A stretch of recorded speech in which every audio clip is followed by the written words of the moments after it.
Hai, Assalamualaikum warahmatullahi wabarakatuh. Salam damai, salam satu rumpun, damai itu indah. Okey guys, sekarang ini sudah pukul 1:30. Saya melihat video daripada Ustaz Dr. Kamilin Jamilin ni.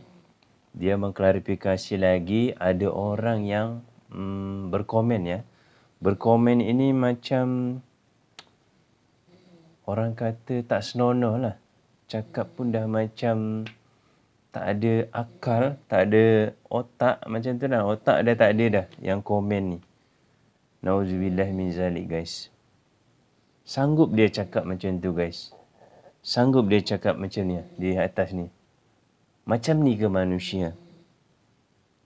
Kalau saya macam ni, saya dah report polis dah. Tapi ustaz ni, dia menanggapi secara hati. Dia dari hati guys. Dari awal saya mengikuti video ustaz ni. Sedari awal lagi saya mengikuti video dari ustaz ni. Sedikit pun dia hanya menegur yang baik untuk kita. Menegur yang berdasarkan ilmu dia, pengetahuan ustaz tu. Tapi kenapa dibuat jadi macam ni? Dia macam jadi suatu fitnah tau. Kalau dah benda ni jadi suatu fitnah, Allahualam. Benda ni tak senonoh guys. Tengok ni, dekat atas ni. Saya macam sebagai warga Indonesia, saya malu tau. Saya malu. Ini saya cakap dari hati saya guys. Perkataan ni membuat saya jadi malu. Malu kenapa?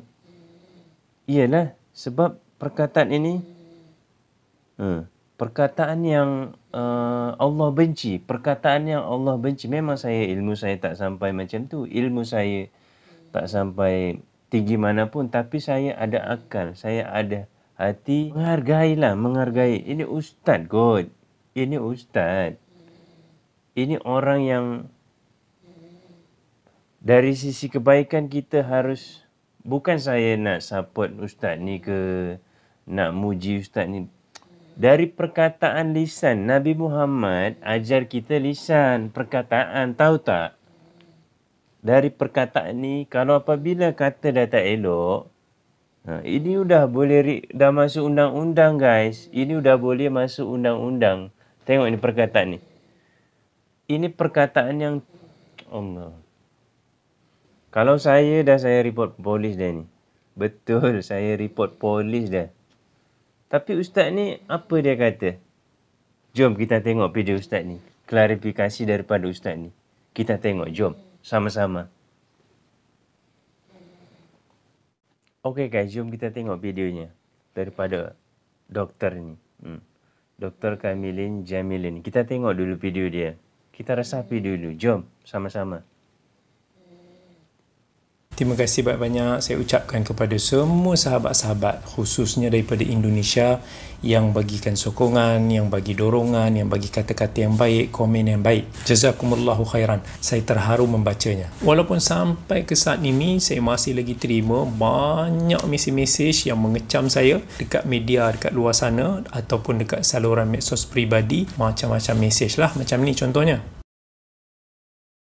Tapi tak apa, saya tahu ramai lagi orang-orang yang lebih baik dekat luar sana, yang berakhlak, yang berikan kata-kata yang baik. Itu semua saya sangat hargai. Dan saya juga faham apa yang berkaitan dengan adat tradisi ini memang sangat-sangat melekat dan sensitif dalam hati masyarakat. Bukan mudahlah kalau kita nak luruskan apa-apa yang dah jadi kebiasaan, apa yang dah berakar umbi, yang kita dah buat turun-temurun, itu semua memang susah. Yalah, Nabi SAW dulu pun, masa dakwah fasa-fasa awal di kota Mekah dulu, 13 tahun lamanya Nabi berdakwah. Berapa ratus orang saja yang ikut kan? Sebab apa? Sebab Nabi SAW cuba untuk nak membenteras ataupun meluruskan adat tradisi orang Mekah ketika itu. Mereka memang sangat tak puas hati, mereka memang sangat marah, lagi-lagi bila mereka kata ini semua telah dilakukan oleh nenek moyang kami dulu. Sejak kami lahir memang benda ni dah ada. Siapa kamu untuk nak tegur? Sebab itulah dakwah Islam masa awal-awal dulu memang mendapat tentangan yang sangat hebat. Sebab adat tradisi ni sesuatu yang bukan mudah. Masyarakat memang susah nak lepas. Saya nak bagi tahu, Islam ni dia tak kecam ataupun dia tak tolak semua jenis tradisi. Cuma kita kena semak sama ada adat tradisi itu bertepatan dengan syariat ataupun tak. Banyaklah aspek yang kita kena teliti. Kadang-kadang kita tak perasan, kita nampak benda tu baik, rupa-rupanya dia bercanggah. Mungkin ada menyakiti orang lain, ada menzalimi orang lain, mungkin ada bercanggah dengan hukum. Tapi kalau tak ada apa-apa pencanggahan, boleh aja diteruskan. Tapi kalau tak selaras dengan syariat, yang itu perlu kita luruskan. Saya tak kata buang, tapi saya kata kita kena luruskan, kita kena lentur supaya dia lebih bertepatan dengan syariat. Yes, adat tradisi itu boleh berbeza ikut tempat ataupun ikut negara. Jadi masing-masing ada hukum dan konteks yang tersendiri. Dulu dekat Malaysia pun ada macam-macam adat dan budaya. Kita pun kaya dengan adat. Kalau tengok hari keraiyaan ataupun apa-apa acara, mesti ada sahaja adat tradisi dia. Nak kahwin pun macam-macam adat, sambutan itu, ini, semua macam-macam adat lah. Ada yang bertepatan dengan syariat, ada yang tak. Tapi syukurlah Alhamdulillah, pelbagai adat tradisi turun-temurun yang tak patuh syariah, contohnya yang melanggar hukum, yang ada unsur khurafat, tahyul ataupun syirik, Alhamdulillah telah berjaya dibersihkan hasil daripada usaha dakwah yang berterusan. Bukan mudah, tapi dah bergenerasi, berpuluh tahun lamanya. Dakwah yang telus tidak pernah mudah. Apatah lagi kalau yang pahit untuk nak ditelan. Tapi lumrah itu kita tetap kena juga teruskan untuk kita menjadi khaira ummah, sebaik-baik umat. Salam hormat. Assalamualaikum warahmatullahi wabarakatuh. Melihat video ini, Ustaz ni dia apa ya? Dia tak menyerah. Maksudnya menyebarkan kebaikan kan gitu. Menyebarkan kebaikan. Dia memang orang insan yang terpilih lah, hati yang terpilih. Walaupun dia dihujat, dihina, dimaki dengan perkataan-perkataan yang tak elok dalam Islam, perkataan-perkataan yang menyakitkan hati orang lain, perkataan-perkataan yang bisa merosak akidah. Ustaz ni tadi jelaskan pasal adat dan syariat ya. Adat juga ada yang bisa menyimpang syariat juga kan, macam tu. Jadi intinya Ustaz ni, kita doakan Ustaz ni sihat-sihat selalu, diberi kesihatan, dilancarkan segala urusan dia. Semoga Allah membalas kebaikannya.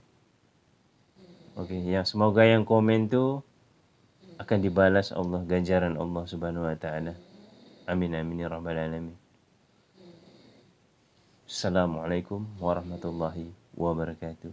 Jumpa di video berikutnya guys. Informasi dari saya.